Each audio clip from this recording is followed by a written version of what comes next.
Okay, we're going to go right into this. We have a very special guest coming up next. We're going to set up, remove a couple of chairs. We're going to be welcoming a U.S. Army combat vet, Neil Markey. He'll be talking about his struggle with PTSD, the role that psychedelics and meditation played in his healing, and how he ultimately became the founder of Beckley Retreats, an integrated psilocybin treatment program. But before Neil takes the stage, we have a lot of ground we want to cover, and I wanted to share some of his background with you first. Neil grew up in Frederick, Maryland, a lower middle class kid. He was a gifted math student. He got into college as a math major at the University of Maryland, just outside of DC, and on 9/11, he was on campus when the plane struck the Pentagon. He could see the smoke rising from the top of the stadium. The attack had a huge impact on him, and he decided he wanted to serve his country. He joined the ROTC program at his university, and after graduation, he deployed to Iraq as a lieutenant, leading an infantry platoon from the 4th Infantry Division. And this was towards the end of that period that we were hunting for WMDs. Neil came home disappointed with that mission and how it played out. In his words, the United States had maybe made the largest military and foreign policy mistake in its history. However, he was invited to try out and later join the Army's Special Operations 75th Ranger Regiment. And he did 2 more deployments, this time supporting the hunt for al-Qaeda in Afghanistan and working closely with SEAL Team 6 and Delta Force. This was a mission he respected and at the time thought was necessary.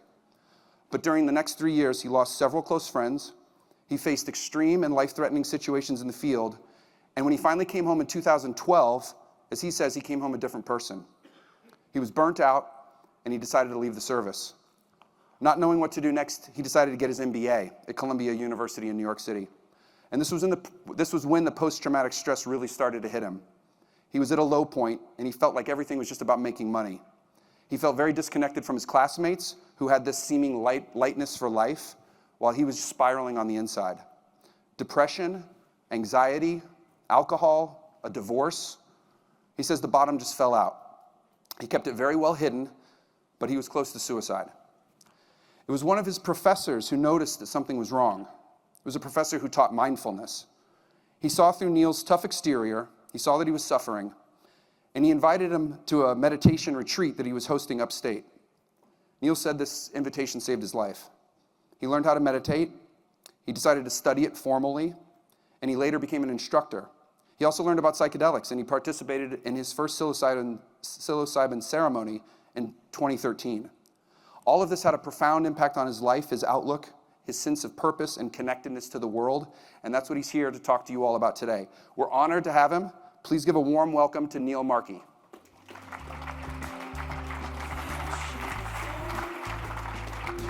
Thank you. All right. Thanks, Neil. Thank you. There we go. Here's our first slide. So let's start at the beginning. Let's start with 9/11. This had a big impact on you. You were very close to where this happened. When you look back on that, what do you recall? Yeah, it struck something deep in me, and I really believed that the country was at risk. The girl I was dating at the time's father was a very senior level officer at the Pentagon and likely would have been killed that day, but he wasn't at work. And I had a lot of respect for him. He had his PhD, he was very articulate, and as soon as I started showing some interest, he took me with him to the Pentagon, and then that was pretty much it. I was sold. So you went ROTC. Went ROTC. You ended up in the Ranger Regiment. And this was you were in the same battalion as Pat Tillman, who was the NFL player who quit the NFL to fight in Afghanistan and was later killed in action. And also Leroy Petrie in the same battalion, the Medal of Honor recipient. So when you look back now at this period, and I believe is this a photo of... Yeah, that's me, third from the left. When you look back 20 years later, what stands out the most about your military service when you think about that time period? Just how unbelievably horrible and wasteful war is. And at the same time, how much I respect and value the service mindset and people putting ideas and causes make bigger than themselves in front of themselves. And I hope that we can give this next generation of people that have this warrior spirit something that is not war to fight for. We've talked about previously some difficult experiences you did go through when you were over there. Is there anything, any particular experience you feel comfortable talking about now? I know you lost some friends. Anything that you'd like to share? Yeah, I mean, looking back, I think the hardest thing that I did was the deployment I didn't go on. So there was 3 deployments when I was in the Ranger Battalions from 2009 to 2012, and this was far and away some of the toughest years in Afghanistan. And I stayed back on one deployment. I had a bit of a knee injury and had gotten involved with this memorial, raising money for this project on the base. And I was excited. I thought I was going to get a bit of a break. And it didn't really occur to me at the time that my role as the assistant rear detachment commander was going to be doing the notifications. So we lost 3 guys that trip. We had some suicides that trip. And Chris Domey, I forget if we had a picture of Chris in this, but no, I don't think it made it in. But Chris Domey, I mean, what an incredible human being. He was on his 13th deployment, right? So he had gotten in right after 9/11 and had basically done every trip that the regiment had done. And he was, a lot of Rangers were like hard, and they were tough. And Chris was hard and tough, but he was also light and funny, and everybody loved him.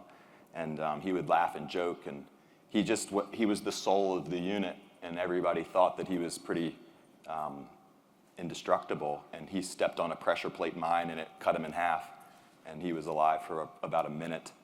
And I had to go tell his wife, who I knew, we had hung out and spent time with. And I remember just sitting and waiting. We waited for, we knew his daughters were there, so we waited for his daughters to go to bed at night, and I went with a chaplain, and I just remember knocking on the door, and she opened the door, and as soon as she saw me and the chaplain, she knew exactly what it was, and I saw the life drop out of her. And I just remember just being like, what are we doing? What are we doing? The list of people that we were supposed to kill over there had gone from the deck of, the special operations deck was originally the deck of cards in Iraq, and now we had a list of thousands of people that we were supposed to, get rid of, and the list was never going to end, and it was just horrible. It's just a real waste of some amazing human beings. Was PTSD something you were aware of in general at the time? We talked about it, we knew about it, but I think now looking back, you had the guys that it was like very clear were struggling, and but everybody in the unit had it. It's organizational for sure. So when you're in it and you're surrounded by it, it's hard to kind of know how bad it really is. So I didn't really appreciate it until I was out. You mentioned once when we had a discussion earlier about you actually encountered meditation for the first time when you served over there. That was interesting. Now looking back, that seed was planted. So on my, what I was doing mostly over there was coordinating missions, and so I would go check with the Rangers. It would be when they were getting their kit and stuff together in their ready rooms, and they would listen to like really loud music, and you could smell the testosterone in there, and loading magazines and prepping charges, and it was like a really aggressive tone. And on one occasion I came back, and the Delta guys, instead of listening to loud music, were actually sitting in a circle, and they had their eyes closed, and they were meditating. And the Rangers looked up to these guys. Like if you did well in the Rangers, you'd go to Delta, and Delta's like the real cream of the crop. But I remember even thinking that it was a bit silly. Like I thought they were wasting their time. But I respected them, so it left, it planted a little seed. This is way before the mindfulness sort of... Yeah, this was way before. Yeah. Right. Yeah. So you came back, you enrolled it in your MBA program, and you started to feel these symptoms. How would you describe PTSD, experiencing it to somebody who's never experienced it? Yeah, it's a body reaction. Like the central nervous system is just so wound up. And the symptoms, sleeplessness, when the body's in this fight or flight state, you're walking around with your fists clenched all the time. It's really hard to have empathy and connect with other human beings, so then it becomes quite isolating. And the rapidness of the thoughts, because your body is trying to protect itself, it's trying to look for threats, so your mind is really, really, active. And you mentioned you did try some conventional Western, you tried some SSRIs. Yeah, I tried lots of SSRIs, anti-anxiety medications. I still think I've tried every sleeping pill that is known to man. And some of them worked for periods of time and then they wouldn't work. Or the side effects were worse than the symptoms. And yeah, I mean, a lot of them too, I just could feel like the toxicity in my body, I guess you could say. So yeah, I wasn't on a good path with traditional care, not at all. If we could show this slide. This is Dr. Hom Nguyen, Yeah. who you had a course with, who kind of set your life on a new path. How did that happen? Yeah, I mean, I was spiraling. Although outside looking in, I was doing relatively well. I was at a really good school and I was getting, fancy job offers, but I didn't want to be around anymore and I didn't really know what to do. And I stumbled into this course that he was teaching that was called Mindfulness for Business Leaders. And he's just this like tiny, sweet man. And I think he was the first person that saw how much I was struggling. He saw kind of through my well put together exterior and was like, oh wow, this young man's not well. And he just gave me his time and he took me under his wing and he taught me meditation and it was super hard at first. But I had this deep, deep intuitive sense that I need this. I know I need this. And it took a while, but it started to help. And around the same time, you had your first psilocybin ceremony, right? Yep. Can you describe that? Yeah, that was on the underground in upstate New York through this same network of meditators and consciousness explorers. And they, I think, were really happy to have a veteran come up and experiment and were hopeful. But it was the first time I'd done psilocybin in my youth, but I'd done it, drinking beer and riding four-wheelers. And yeah, you shouldn't do that either, I don't think. But this was the first time I had done it with intention and knew that I was trying to do it to kind of let things go. And yeah, it was profound. It really kind of, I could just, and I think the meditation for sure, to me, meditation and psychedelic use are kind of inextricably linked. They reinforce each other. So it like really helped me dedicate more time to meditation. I feel like it even opened it up more. So yeah, it was profound. So it was an instant change in your outlook? Is that what came of that? I think there was certainly like an instant reset. But what I've found over the years, I mean, this is my story, is you can kind of have these periods of heightened awareness and be living in a different mode. But if you don't surround yourself with good community, don't adopt some of these different well-being practices, you can slip right back. So for many years, I was, on the wagon, off the wagon, and trying to find that, discipline to do the work. So you also took on the training yourself to become a meditator and a trainer of meditators. Yep. Is that right? And this is while you were also pursuing business careers. So you were living in two different worlds for a while. When I was in grad school, I was going on lots of different long-form meditation programs and was also experimenting with different psychedelics that I could get my hands on in the US and mostly Mexico. And then when I graduated school, I went to Jefferson University and did a teacher's certification in MBSR, which is mindfulness-based stress reduction, and then was working on a small business and was an entrepreneur. And then, had this bit of a detour in the corporate world for a handful of years. Which didn't work out. No, it was horrible. Yeah, it was horrible. I mean, it was a mixed bag. That's a little bit too strong. But this is where you felt the PTSD symptoms coming back when you were in that world? Yeah. So I graduated school. My brother and I had started a small business, and I was teaching meditation. I was going back into the intelligence communities and teaching meditation, special operations guys and three-letter agency operators, and I thought that was cool and exciting. And I was living in my hometown, and I was in nature, and I had community, and I had purposeful work, and all the things, and then life kind of falls in sync, and it's easier. It's not as much struggle. And I had been deferring this job offer with McKinsey and Company, which, that's a whole another full story, but I asked them for another deferral because I was enjoying what I was doing, and they were like, no, we're not gonna be your permanent backup plan, so you come now or never. And I ended up going, and then, part of me loved it there. I got to co-lead the internal mindfulness program, which was really good. and I learned a lot. But the nature of the work wasn't in alignment with me. And now looking back, I mean, frankly, I just don't think it's noble to make Fortune 200 companies more efficient. A lot of times at the expense of workers. And, but I got lost in it. I got caught up in the ego and chasing money. And then, yeah, I got even further, I would say, off path. I was doing restructurings for PE. And that's dehumanizing.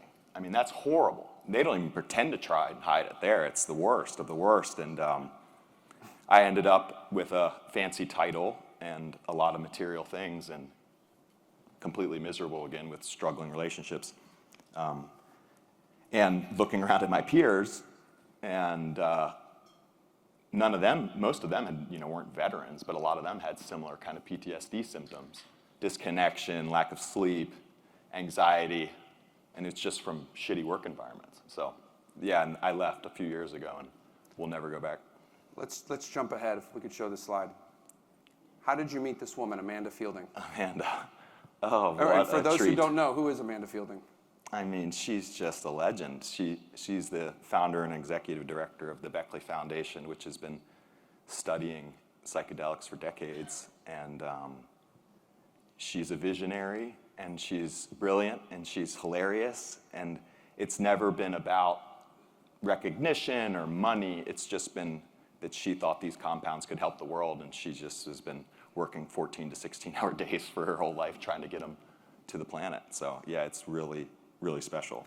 And she brought you on board to launch Beckley Retreats and to create the model that Right. you now are.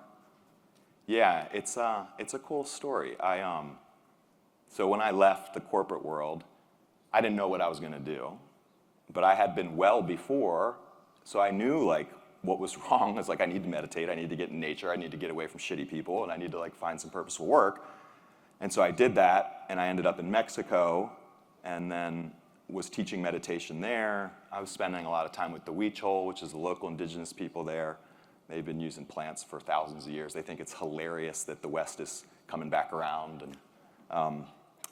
And we were running programs there that were really simple, but they were based on programs that I had been exposed to, MBSR, Vipassana, different psychedelic retreats. And I was down there for a while thinking that I was just, kind of doing that as a hobby. And then I had this point where I was like, wow, this is what I want to do. The times now, more people are open to this. There's a huge portion of the world that won't get access to it if it's not professionalized a bit. That doesn't mean over-professionalize it or over-clinicalize it, but there's a way to have high standards. And so I started looking around for partners, and serendipitously enough, a guy that I had gone to grad school with, Dan Love, was one of the founding partners with Amanda and her sons in Beckley Waves, which was looking to make investments in early stage companies that they thought were going to be this next phase of Amanda's legacy, which is building the infrastructure and getting it to the people. And so what the serendipity was so strange, because I needed a brand, I needed a network, I needed some support, I needed resources, and what their team had gone around and done a scan of a lot of different retreat operators, and what they came back with was there's some amazing people out there that have really good intentions and are really great at running kind of a single operation, but they didn't feel like they found someone that had run like a large-scale distributed services business. And apparently in one of the board meetings, Rock, Amanda's son, her son's name are Rock and Cosmo, which completely checks out for a woman that's been doing LSD her entire life. And Rock said, well, and if we could, we would find a veteran, because they have this unique place in American psyche, and it's the one bipartisan issue. And then it was like 6 weeks later that I got reconnected with Dan, and we're like, okay, well, let's do this together. And then we've been working on it for now. So walk us through, what is the Beckley Retreat treatment model? Yeah, so I mean, we firmly believe that nature's important, doing this work in groups is important. Giving space is important, right? You don't want to run programs like corporate offsites. You don't want people on their devices. It's better to get people off and away. And then we just believe that we're going to be able to get people more access to it if we up the standards, so we know where the plants are coming from, we know the potency, we have guides that we believe in, and we screen and we train, and we have protocols around how to do these. Now you have to, I think there's a balance to be had there. I think you can strip the spirit out if you come in and you McKinsey it too much, you know? So there's a way to respect the art and the spirit for sure. But then our programs, it's 6 days in person with 2 psilocybin sessions, but you know, arguably more importantly, and they were talking about this in the last conversation, it's the complementary work around it, right? So we have a 4-week digital preparation where we teach people some of the basic well-being practices. You know, to me, meditation's foundational, right? You've got to get people meditating. I mean, maybe oversimplifying it to me is the psychedelics are just to try and get people to meditate more. I mean, you know, it's that important. And so we teach people breath work and mindful movement, and then we get the community dynamic started. There's certainly something really important in the group dynamic. And that then prep period is where they're meeting. So the group that is going to be doing this, the yeah, sessions they all meet digitally. Yeah, for the 4 weeks leading up as part of the prep. Yeah, exactly. And so that's nice too. Then people come into the program, and it's like, oh, I know you. I remember, you know, I've met you, instead of that awkward day and a half where everybody's kind of figuring each other out. And then on the back end, we have 6 weeks of digital integration done in groups sessions with a lot of like asynchronous exercises. You know, you do just have to do the work. Like you have to commit to it. And then if people need it, we have one-on-one sessions and stuff available. And obviously you favor group therapy over individual therapy. I mean, I think there's just different applications. I think individual therapy is really important. And our programs, we're there for the betterment of the well, right? Like we intentionally screen out really severe cases. We are not treating treatment-resistant depression or PTSD. And so, you know, we find that a lot of the people, if you do the proper screening, the people we bring into our programs, they're looking to become more empathetic, more creative, more loving, more connected.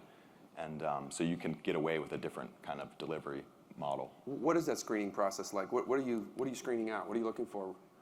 Well, there's a small subset of the population that it looks like, you know, just shouldn't take psychedelics like unless under like a very intense care. You know, bipolar, schizophrenia, some of these intense psychiatric disorders. And then, you know, we have a really robust screening program. We say no to a lot of people. And if there's anything that's flagged in the screen, then we have follow-up calls.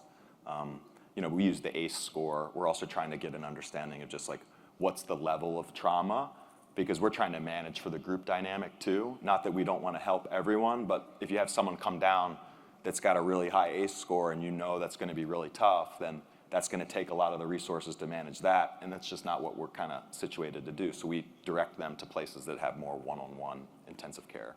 Are all your retreats in Jamaica? Is that where you're? In the Netherlands. In the Netherlands, okay. How do you compare a retreat-style treatment program to, say, a ketamine clinic? I know they're cats and dogs a little bit, but in your experience, what's the virtue of one and? Yeah, I mean, look, clinics are more accessible because you can get people in there, and ketamine's legal, and it looks like the data is pretty clear that for some indications it's great, so I'm super supportive of it. I think that, you know, with any of the compounds, the setting matters a lot, arguably maybe even more than the compound. So I really like getting people in nature. I like getting people off their devices. I like getting people into group settings. I think a lot of the things that we're solving at the root are this disconnection. So you can get a lot more out of it when you're doing it with other human beings, and you see that, you know, maybe your struggles aren't unique. And as far as the sessions themselves, the psilocybin sessions you do in your centers, it's 2 full dose. Yep. You want people in ego dissolution. You want, and how do you dose them? Is it a weight situation? How do you evaluate what dosage to give people? Yeah. So it's custom dosed for each individual. We use tea, and you know, it is a bit of an art. but it's a discussion between the individual and the psychotherapist and the lead facilitators. And in general, if someone's having quite a bit of anxiety, is feeling really nervous, hesitant, you go a little bit lighter. If someone's coming in and they've done it a handful of times and they're ready to go, you can go a little bit higher. But that's kind of why we like having 2 sessions too, is so if someone comes in that first time, they can go a bit lighter and see that it's not as scary, and then can go up a little bit in that next one. Yeah. Gotcha. So Beckley Retreats is in its 2nd year. Yep. How's business? It's going really well. We need to figure out a way to get more programs and more guides on the calendar because we are oversold. You're oversold. Yep. But I mean, I think the world's opening up. I mean, we just did a program in the Netherlands. We had 7 countries represented. So we had people from Dubai. We had people from a couple different countries in Southeast Asia, from Europe. So it's exciting. I think this work, if done right, will do a lot of good in the world. So for the people who, what would be the biggest hurdle that you see from people who are interested? Is it the expense of a program, or is it the time it takes? Like you said, it's 4 weeks of prep. It's the trip itself. It's 6 weeks of integration. What are the hurdles that you see from people who aren't able to do it? Is it usually a money thing, or is it a time thing? I mean, let's be honest. It's not cheap to put these programs on and have really high quality facilitators and all the wraparound programming. We care a lot about accessibility. We have scholarship programs in every single one of our programs. We're fully funding a group of veterans to come down next year. We just fully funded a group of women, mostly veteran spouses, to come down. So we are doing what we can. And I really don't have a problem charging people that have money a higher price if we're doing good stuff with the resources and giving it back. But yeah, the time is tough too. A lot of the people that we have come down are professionals, and they have busy lives and kids. But I think it's worth it if you can find the time. It can enrich your entire life. In general, how are the outcomes? What are the results you're seeing in these 2 years? I mean, they're really good. I mean, it's super positive. We had a woman come down in a program a couple weeks ago that I didn't even know when she came down, but came from a very well-to-do New York family, and was very closed off at the beginning of the course, wouldn't make eye contact with me, wasn't super interactive with the guests. 6 days later, 2 psilocybin sessions and some good time in nature, and she told the entire group on the last day that it was the first time in her adult life that she felt like she had actually made some new friends. I mean, that's pretty incredible. I had a buddy of mine who was a Green Beret officer, similar profile, Wharton and then McKinsey, and had done some work but was still very closed off. He came to our program in the Netherlands, and he's a skeptic. He's like, I'm basically only doing this because I semi-trust what you're doing, Neil. And he came and called me a week later and teared up a bit and said that his relationship with his 4-year-old son was completely different now, and that his son never wanted to come to him in the evenings, always wanted to go to his mom. And now his son was coming to him, and I mean, we don't know all the mechanics of why, but he's presenting in the world differently. His central nervous system's different. His son's picking up on that, and he couldn't believe it. So, and more importantly, he's on a different path now. He's going to continue doing the work. Wow. We've run out of time, but we have a lot of audience questions. We'll try to get to as many as we can here. Thank you for walking us through that. It's an incredible journey you've had. Do you personally guide? And can a participant check if you will be around when a retreat happens if we are interested in learning more about your journey? I don't guide. I'm not a facilitator. will teach meditation from time to time. Okay. And yeah, if you reach out, I can tell you the programs I'll be on. Okay. This is back a little bit more on the political side. Do you believe that the Biden administration will actually federally decriminalize MDMA and psilocybin in the next 24 to 36 months? I don't know. I mean, I don't know. Yeah. I don't know. Okay. You know, it's targeted. It's spoken about vets so much. Veterans are such the center of this. You know, Yeah. and I, you know, obviously I think that whoever asked that question must feel like you may have an inside line. I hope so. Okay. But I mean, the reality is there's really senior level politicians and members of the DEA that think we're going the wrong way in cannabis. So we're just going to have to let some of these people die off. I love that. All right, let me ask you about if this program, if legalized MDMA for veterans was rolled out to active duty personnel, do you think it would hurt or harm our military strength? This one's super challenging because I don't know. This one's hard. I want to heal veterans, but I have a real issue with the military-industrial complex and war these days, and I don't know if I want to heal people to get them back to the front lines. So, that was a tough one for me. Okay. How many participants do you take per retreat?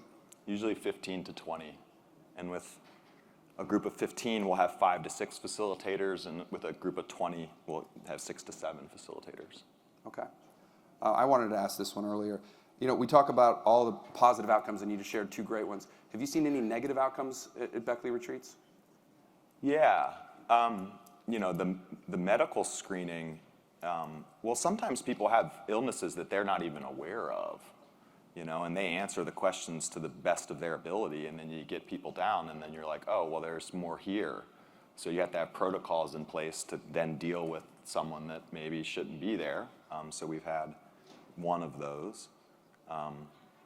Well, and I think that there's sometimes people, you know, when we try and communicate reasonable expectations, sometimes people come down and they're so desperate, and they really they need this to work, and I think it can a lot of times can be this like really profound life-changing experience, but sometimes it's not just one and done, and oftentimes it's not. You know, like the deeper the trauma, the more times it needs to be let go. So I think sometimes people come down and they have this new realization of just how deep it is, and they're like, whoa, there's a lot here, and it's going to require a lot of work. So maybe it's not bad, but it's challenging. It's challenging. Okay, last question. Would this model work with ketamine in the US? And could you build a program here that would be more accessible and less expensive? We're running a pilot this next year. Okay. So we'll swap out the psilocybin with the ketamine and try that.